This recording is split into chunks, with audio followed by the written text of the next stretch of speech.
My name is Hannah West, and I'm a young adult author from the Dallas area. Before I start telling y'all about my books today, I just want to say thank you so much for all the hard work you're continuing to do.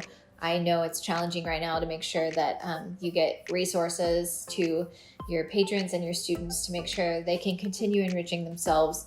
Authors like me, as always, really appreciate your hard work, so thank you so much. I want to talk to y'all about Palace of Silver, which is the third book in the Nissera Chronicles, a series about immortal beings called Electromancers. They have these various magical gifts, and this one in particular focuses on two minor characters from the previous book named Kadri and Glazette.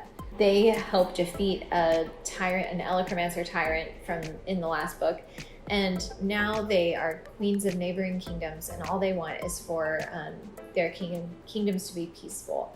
But that is a little more challenging than they expected because Glazette's older sister, Ambrosine, is vain and cruel and growing more so by the day, and she is beginning to oppress the mortals of her kingdom. So while Glazette has to find the courage to face off with this person that she loves, Kadri gets tangled up with this group of rebels who hate Electromancers and want to see them destroyed. So all of this kind of makes Glazette and Kadri have to reckon with the role of magic in their society and whether the rulers should have it and whether they should be rulers. So there are all these questions about power and who's deserving of it that they have to answer. The Nissera Chronicles, each book pays tribute to two main fairy tales. This one pays tribute to Snow White and Bluebeard. It was originally set to come out on April 28th, but because of COVID-19, it's just sort of making its way out into the world right now, or at least the hardcover is. The ebook and the audiobook, I believe, are still set to publish on April 28th. So the other books in the series are Realm of Ruins, which directly precedes Palace of Silver, and Kingdom of Ash and Briars, which is a standalone prequel. Honestly, it could be read before or after the others, and there'd be no loss of cohesion or anything like that. So these are both available in hardcover, paperback, ebook, and audiobook right now.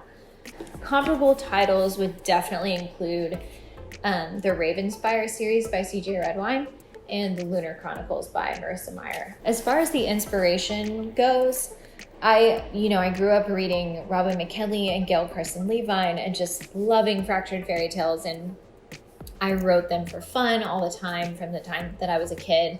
But I did it just for fun until I was in college and I studied abroad in France, and something about seeing real life castles just shook something loose in me, and I knew that I wanted to write a novel that was a fractured fairy tale.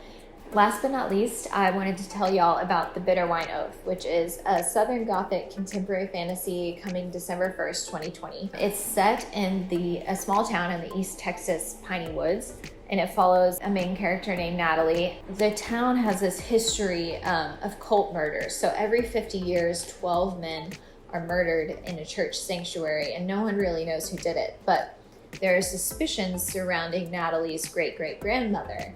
So as the massacre anniversary draws near, Natalie begins to unravel a little bit more about her family history, and she learns that the women who are part of this so-called cult are actually magical, and that they may or may not be protecting the town from something even more sinister than they are lurking in the woods. Again, that comes out December 1st, 2020.